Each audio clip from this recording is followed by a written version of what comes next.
Hi, everyone. This is Michael Lee. I'm the founder of the Data Incubator. We're a Cornell-backed data science training and placement company. So if you want to learn more about us and our free data science fellowship, or how you can hire talented data scientists from that fellowship, or how you can get corporate training for your employees, please visit our website at www.thedataincubator.com. Today, I'm delighted to have Holden from IBM joining us. She speaks at many venues and is kind of a world-renowned expert on Spark. She's the co-author of numerous books on Spark, including High Performance Spark and Learning Spark. And she's one of the major Spark committers and has made tons of contributions and commits, particularly specializing in PySpark and machine learning. And she has an illustrious career working at places like Alpine, Databricks, Google, Amazon, and of course our mutual former employer, Foursquare. So we're really excited to have her here to speak about PySpark. Rockin'. Thank you. Yeah, so I'm Holden. That is a very generous intro, so thank you. I'm going to switch over to some slides I have because 30 minutes isn't a long time. So let's just jump right into it. So I work mostly on Spark, and I really like PySpark because I think it's a very nice way to get started with distributed computing, especially for people coming from more of a data science or academic background on the Python Spark interfaces. And yeah, so I'm Holden. My preferred pronouns are she and her. It's tattooed on my wrist, but you can't really see that so well in the webinar, so don't worry about it. And I'm a committer to Apache Spark, which means I can make changes to it without having to go through a lot of review, and I can improve it. So if you're ever interested in contributing to an open source system like Apache Spark, especially if you happen to be interested in Python, please reach out to me, and I would love to try and have you do some work with us. You can find me on Twitter, of course. It's honestly only about a fifth about computers, and the rest of it is just a really confused Canadian trying to figure out why she decided to live in America. But you know, it's pretty fun. I've got some slides from a lot of different types of talks. Many of them are Spark related. And you can check them out there, and you can connect with me in other ways. And this is just a slide that I have about who I am outside of software, mostly just because I remember what it was like the first time I met someone like me who was in the same field. And so I'm trans, I'm queer, I'm an immigrant, I'm Canadian, and I'm part of the leather community.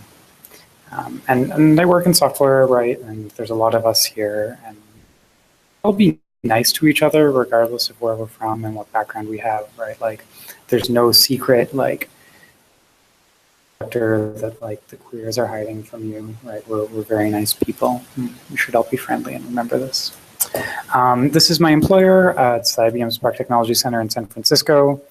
We have this green lobby, which is the same color as passing tests. So clearly we write the best quality software. Because if we didn't, the lobby would not be colored green. Or at least I think that's what this slide is about. My boss just told me I had to put this slide in everything I do. He didn't say what I had to say about it. But there's a bunch of people. We all work on sort of open source things together. There's a bunch of designers that I got to work with, which is really nice because as someone in open source, I don't always have a lot of design support, so it's a pleasant change. And we have a bunch of other things. So if you ever end up at a job somewhere where you're buying things from IBM, please keep doing that. I like getting paid to work on open source software. It's pretty great. So we're going to explore what Spark is. We're sort of going to gloss over the setting up Spark locally. And we're going to focus on Spark's distributed collections. And we're going to talk about sort of the canonical big data example of word count. And we'll talk about why that example is everywhere, some of the Python-specific considerations for Spark, and we'll also, look at Spark's newer stuff, which is Spark's DataFrames and Spark SQL. So Spark has a whole bunch of different pieces. There's this core engine of Apache Spark, and on top of it, there's a whole bunch of different things that are built together. There's a streaming system, there's a machine learning system, there's a SQL interface, there's even graph tools. And this is really cool. Traditional sort of big data, what you have is there would be a project focusing on every single one of these aspects, and all of these projects would be separate. Seem like too bad a thing until you realize that means that you probably have to write your data out to disk in a traditional system, and that really slows things down. And so in Spark, because everything is much more integrated, it's a lot easier to sort of move from exploration to machine learning and back and forth, which I think is a really sort of natural way to do data science. So, besides a collection of different tools. So it's a general purpose distributed system. And this means that we can use it for where we want to split up the work on a whole bunch of different computers. I think the APIs are really nice. You may choose to agree or not at the end of this. It's an Apache project, and this is really important. It means that while I work on Spark for IBM, there's a lot of people at different companies that are also working on Spark, and we collaborate together. So you don't have to worry about one vendor deciding they don't want to work on Spark anymore. Like there's a system to sort of maintain continuity around it. It's faster than Hadoop MapReduce. Honestly, that's not a very high bar to get over, so don't focus too much on that, but this is why a lot of people find Spark. And there's sort of two core abstractions, and we're going to talk about both of them today. There's something called a resilient distributed data set, and then there's this other thing called data sets, which are notably not the same thing as RDDs. And we'll clarify in a little bit. But so why do people come to Spark? I think there's a good number of people that come to Spark because they're working on, and their MapReduce jobs start to take longer than their entire workday. And they say, how hard can it be to learn Spark in the time before my MapReduce job finishes? And spoiler alert, like you can learn some Spark in the amount of time it takes your MapReduce job to finish. Realistically, in 30 minutes, we're not going to be able to teach you a lot of Spark. Do enough that you will maybe decide to go further from here. The other reason a lot of people come to Spark is they're maybe working in pandas, and they get to the point where their data frame just stops fitting in memory, and so they have to start considering some other options. And Spark is a solution to this. If you're really interested, you can, of course, set up Spark while I'm talking. There are some companion notebooks you can run through if you download and install Spark. It'll be easier to just look at these different companion notebooks that we've got here, and you can look at the code, and you can also see what the results are because I save the notebooks with their results. And if you get excited, Spark and run through the examples and try modifying things. But for today, I would just open up the examples and sort of like poke around in them. So we have a sort of generic intro example, and I have another notebook which is a little bit more ML focused as well. And if anyone's like really interested in just poking around in a whole bunch of examples, Learning Spark, which is one of the books I co-wrote, has a bunch of just code files. They're not nicely formatted, but they're there for you to play with. Once you've downloaded Spark, you can start up an interactive shell, and you do /bin PySpark.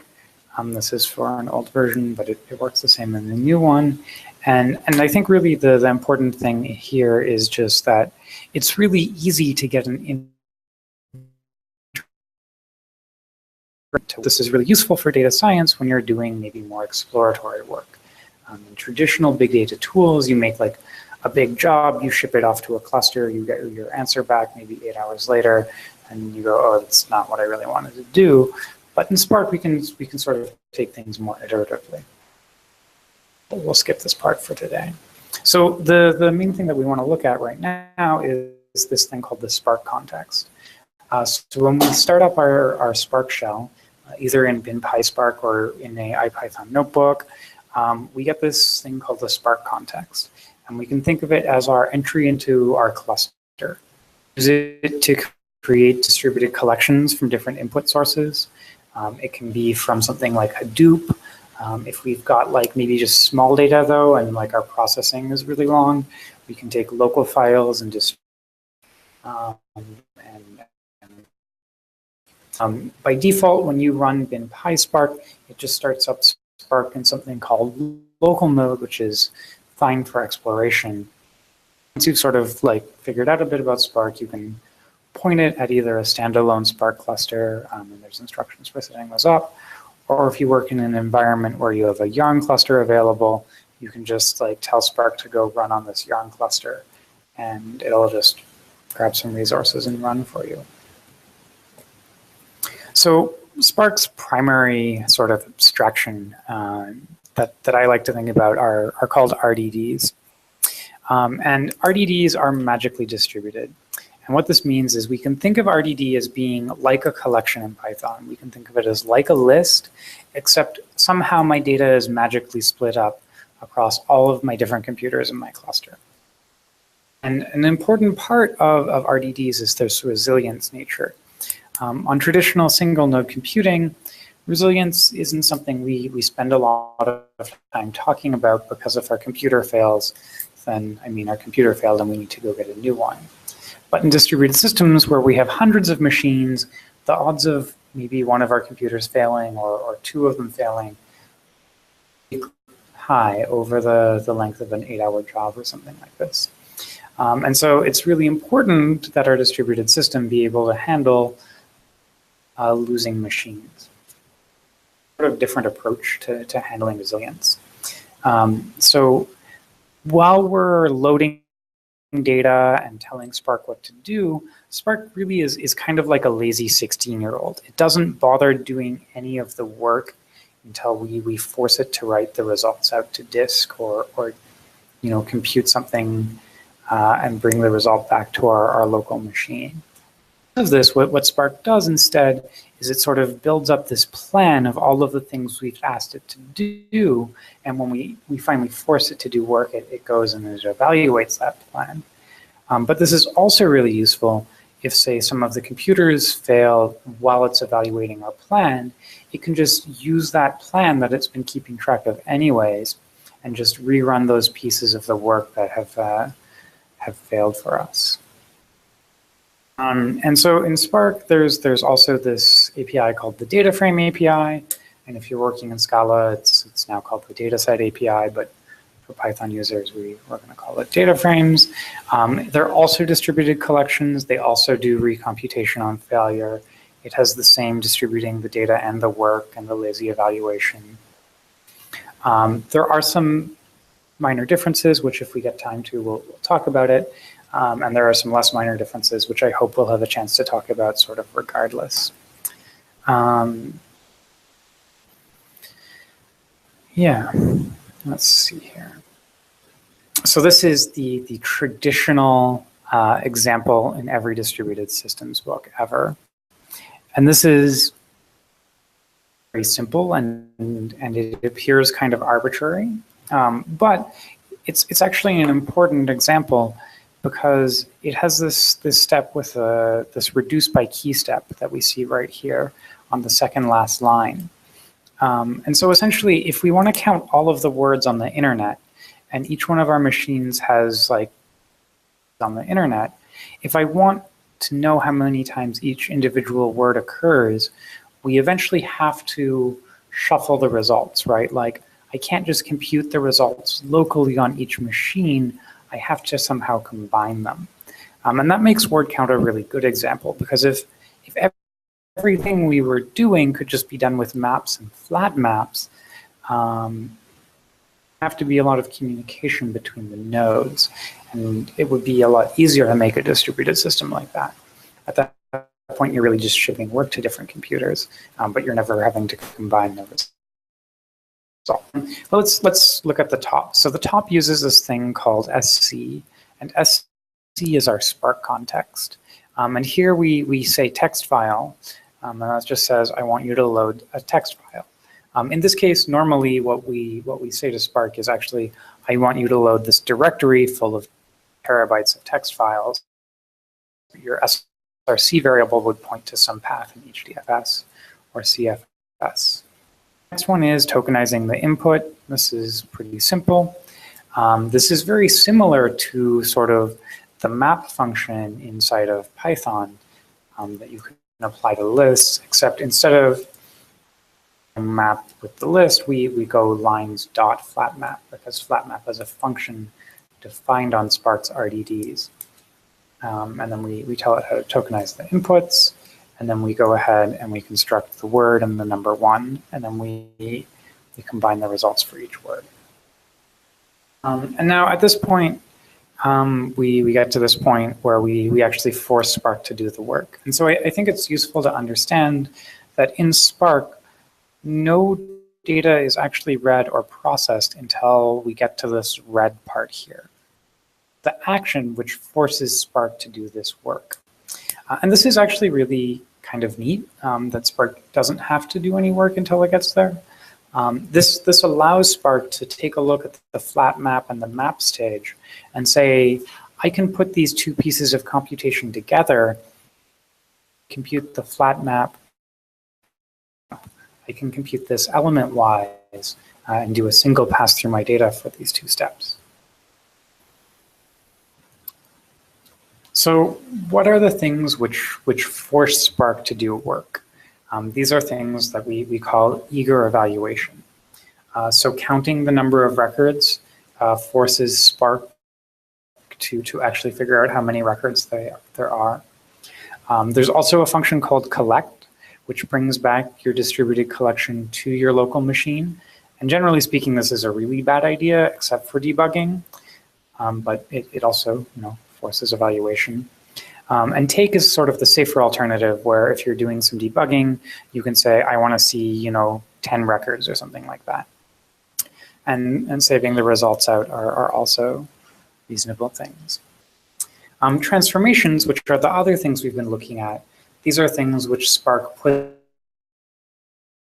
in intelligence.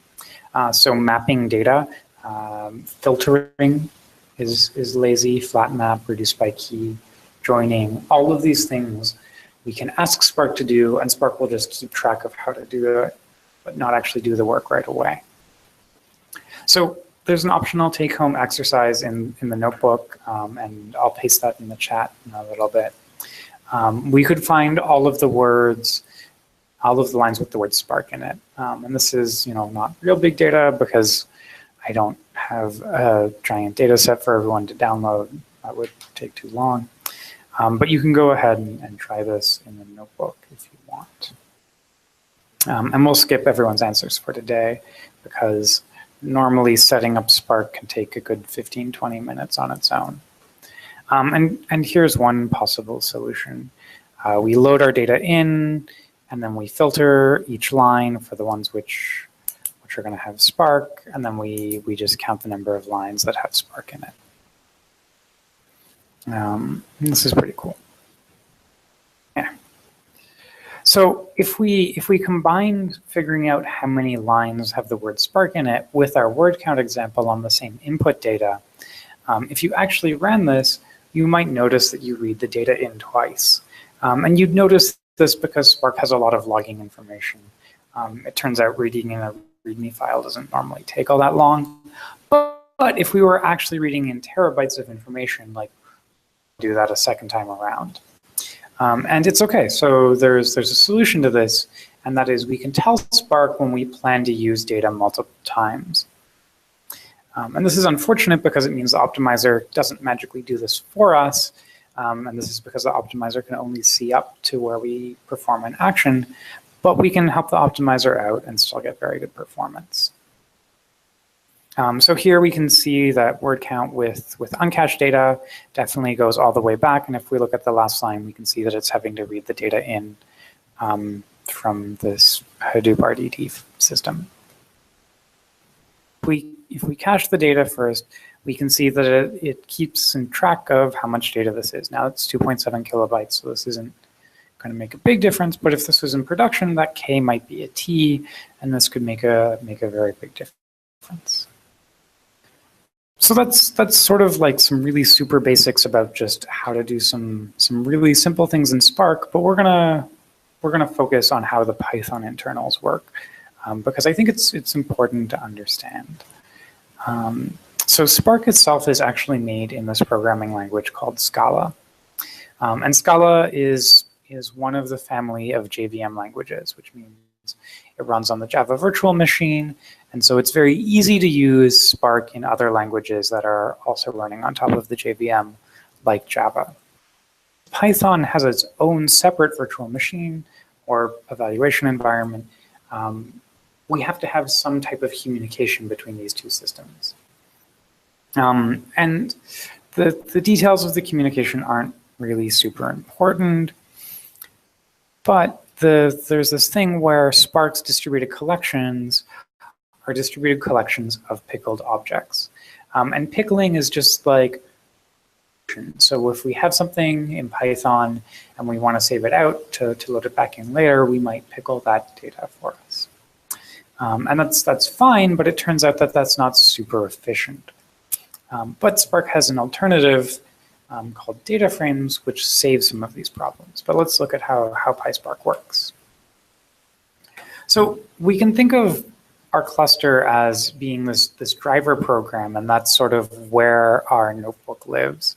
And there we have Python, and it talks to the JVM over this thing called Py4j.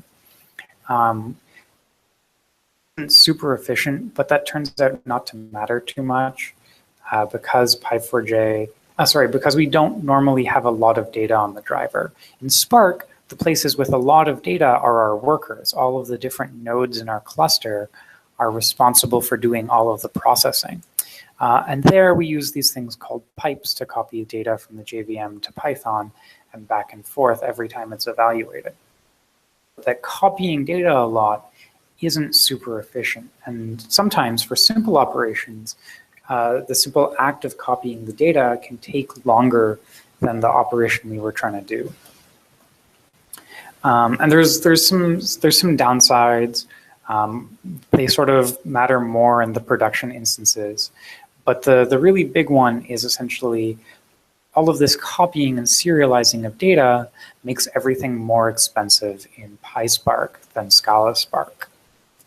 But we can take DataFrames out for a spin. And DataFrames are really cool because they're called DataFrames, and also a lot of the evaluation happens inside of Java. So what happens instead on this diagram here, our driver program still talks from Python to Java, but if we ask it to do something that it can understand, it's able to do that work entirely in Java on the workers, so it doesn't have to copy the data to Python and back again. So let's look at an example.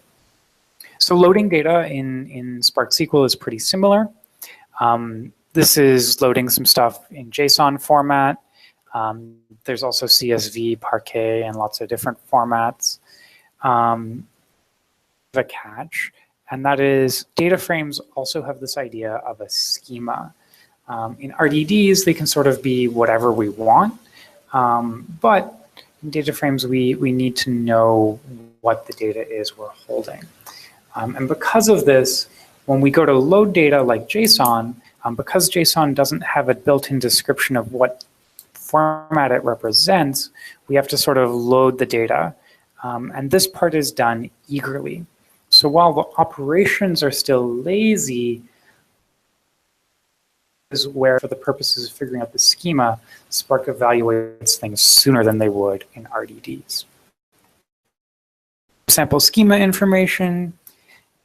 If you've ever worked with terabytes of JSON data, I think it's really important to point out Spark does schema inference for us.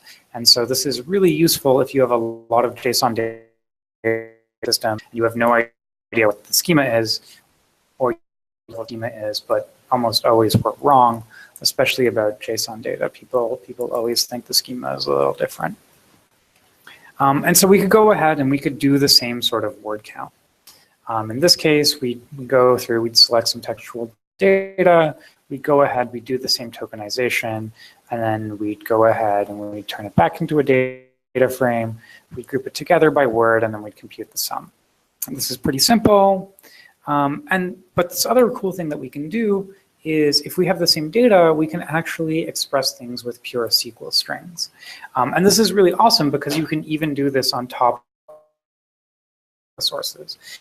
A NoSQL data source that Spark can understand, you can use Spark as sort of a SQL engine on top of it. And this is really convenient, I find, when I'm working with people that don't know a lot of Python and are maybe more comfortable in SQL, because I can take their SQL expressions and I can use them as part of my Python program, and then I can just sort of intermix our two without having to use a separate database in between.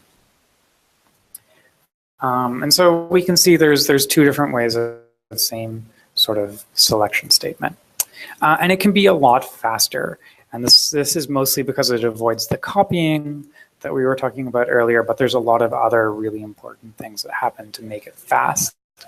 And if you're interested in that, I have a talk that is focused on Python Spark performance. We're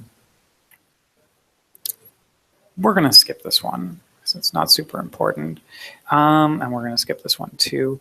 If anyone is really excited about following along with exercises, go ahead and you could write a UDF. And that's just a user-defined function to compute the length of a tweet. But honestly, I think doing sort of the RDD and map that we were showing earlier is pretty reasonable.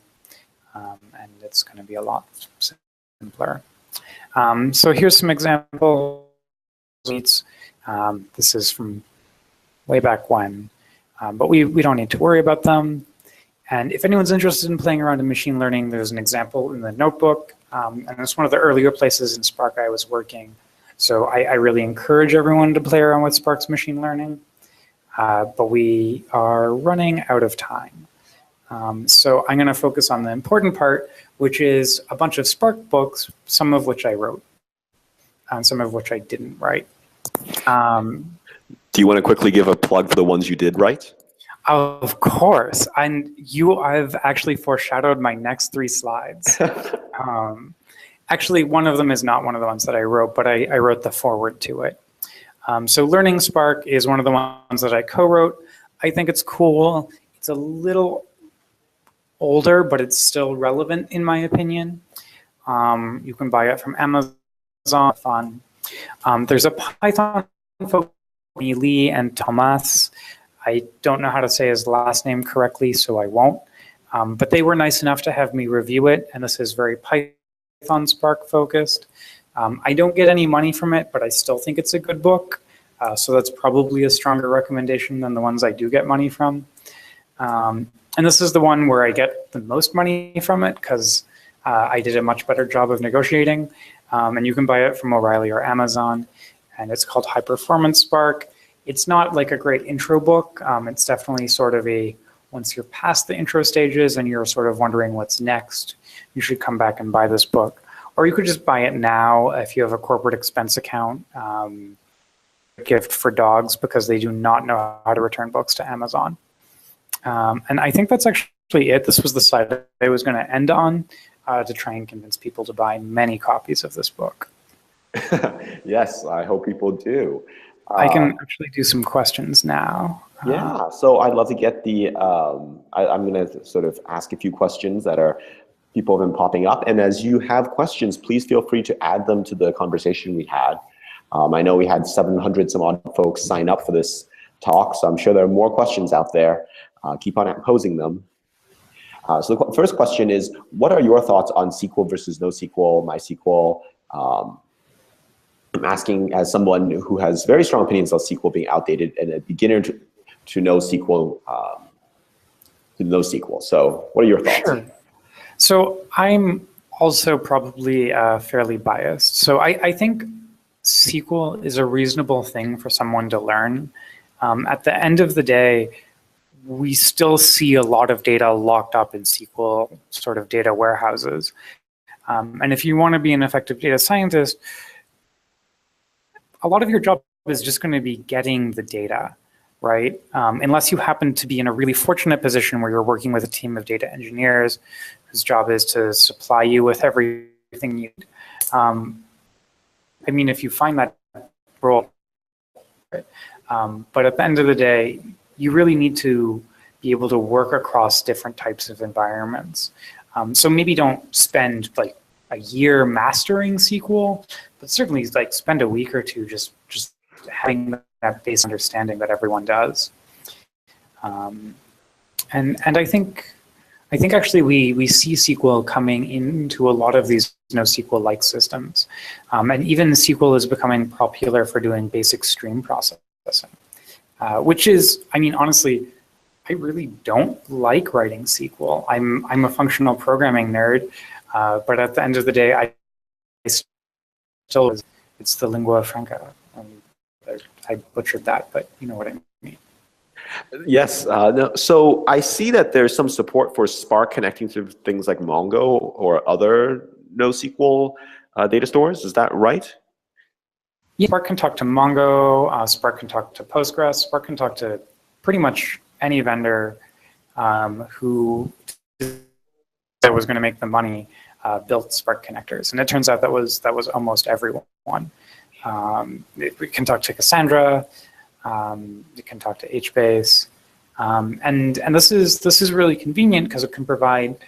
It doesn't fully abstract away the differences between these, right? But it provides a common API for working across all of these different data sources, which I think if you come into an organization which isn't completely greenfield is super important, because your data is going to be in 3 or 4 different systems, and you're going to want to be able to do analytics across these different systems. You can't just depend on being the Cassandra expert. I mean, you can, but you aren't going to be able to deliver as much value as you can when you can join that with other things.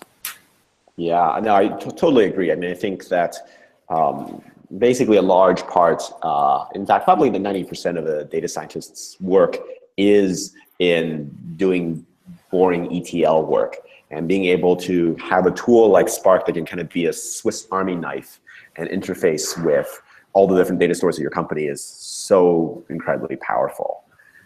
So the next question we had is, what are the advantages of using Spark for Python as opposed to sort of Scala, I guess, and sort of directly binding? And in particular, I guess I'm interested in, you talked a lot about the performance improvements you can get by using DataFrames. Yeah. But does that eliminate all of the, how close does that get to sort of native JVM performance?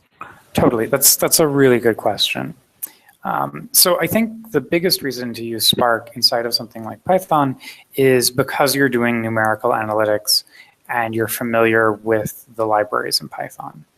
At the end of the day, Python has pandas, and Scala does not have pandas. Scala does not have anything close to pandas. We have some good tools in the JVM, but they're not as mature as the Python tools. And I think the reason to use Python is you need access to those tools. On the other hand, if you're doing things that are basic, or maybe basic isn't quite the right word, but if you're doing things where you're not depending strongly on something like pandas, if you're fine with using like, Spark has a very, very good library, it's great for doing linear regression. Fine, it has lots of built-in aggregations.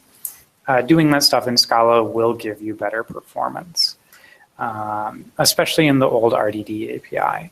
But let's focus on the second part of your question, which is how close do data frames get us to Scala performance? And the answer is, when you don't see a Lambda expression and you don't have a Python user-defined function, they get us close enough to not matter. There's, maybe hundreds of milliseconds, but no one cares about hundreds of milliseconds, right? Because it's not hundreds of milliseconds per element, it's hundreds of milliseconds. It's just, that comes out in the wash. On the other hand, if you have those Lambda expressions, the performance is still rough. And we're working on improving that. One of my coworkers, Brian Cutler, has been working on improving the interchange between Python and Scala inside of Spark using Wes McKinney's new project called Arrow. which is very exciting. And we've got some early things merged into the latest development version of Spark. But things which are in the latest development version of Spark today that I'm working on tend to not be available for people to actually use for 6 to 8 months. Longer if you're in sort of a traditional enterprise environment where you can add another 6 months for upgrade. So I like focusing on today because when I talk about the future, I can be wrong. I mean, I can be wrong about today too, but I'm more likely to get it close enough to right. So is it fair to say that when there's a Lambda expression, you're basically going to take the JVM object and have to convert it over into some sort of Python object and then convert it back? That is completely correct. I have some early proof of concept work that was done to do selective evaluation using Jython, but I couldn't manage to trick anyone into thinking it was a good idea to put that kind of code in production. Because Jython, I love Jython, but it's, yeah. I was going to say perhaps rightly so. Yeah, no. Like, I understand why I could not trick anyone into going through with this plan.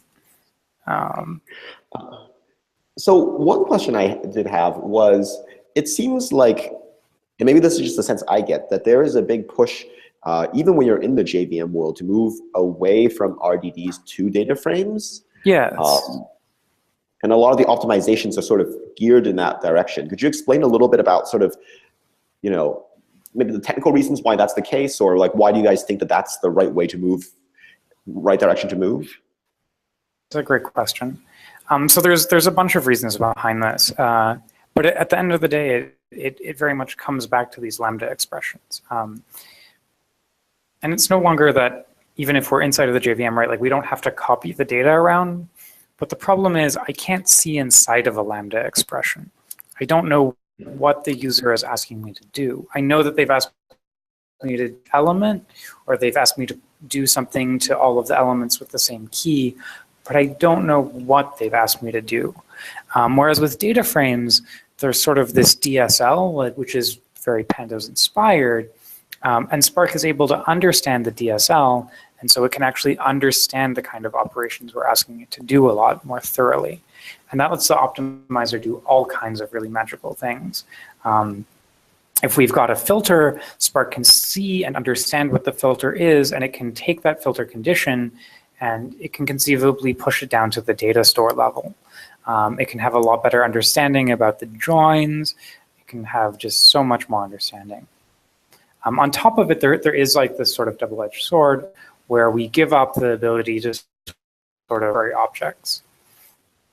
In Scala Spark and Java Spark and even Python Spark, with RDDs, we can put pretty much anything that is serializable inside of them, right?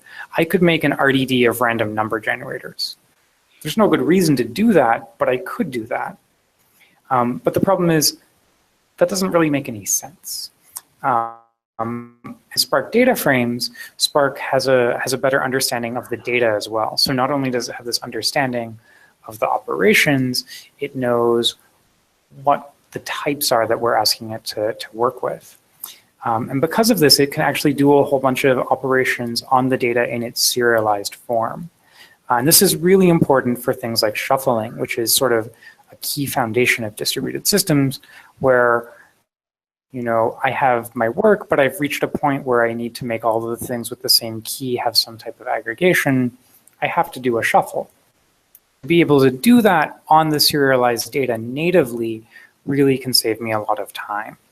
It means that I don't have to spend a bunch of time reading in this data, parsing it, turning it into Java objects, and then figuring out where they belong. Just take this serialized format, understand what it's talking about, and send it to the right machine. And is there a difference if you use I'm going to use the Scala terminology here, if you use a data set versus using the sort of Spark SQL? So I guess using the data set DSL versus using the Spark SQL query? Yeah. So the answer is sort of. There are little minor differences, but at the end of the day, it really shouldn't matter. There are things which are awkward to express in the SQL interface that are a lot easier to express in the dataset interface. And that's just because, as was previously mentioned, I mean, SQL is maybe not a standard that was built with distributed computing in mind. And so there are things which we can do much more comfortably in the dataset API, I think. And the other thing which I think is really important, more for the Scala users and less for the Python users, is type safety. And so for people that are working in the dataset API in a compiled language like Scala or Java, you get type safety when you're working with the dataset API. And if you're working with sort of raw SQL strings, Spark just says, don't fuck it up. And that's okay, but as much as if I can have a compiler stop me from accidentally dropping a user table in production, I would much rather the compiler stop me. Yes, absolutely. All right, wonderful. I think that's about it for the questions. So I'd really like to thank Holden again for her wonderful talk. And I hope you all enjoyed it as much as I do. Just a brief reminder, one, you should buy her book, which is maybe up on the screen right now. Oh, is it? I can put it back up on the screen if you could put that back up. Thank you. Come on, screen share. It'll happen. So take an opportunity, go to Amazon, buy a copy of her book. And if you're interested in learning more about data science, I'd also encourage you to learn about our fellowship for PhDs and master's students. And you can do that by applying online at www.thedataincubatoR.com. And you can also sign up if you're interested in hiring data scientists or learning more about our corporate training offerings. And there it is. There's Holden's book. So thank you so much, Holden. Really appreciate it. Well, I hope you have a wonderful day.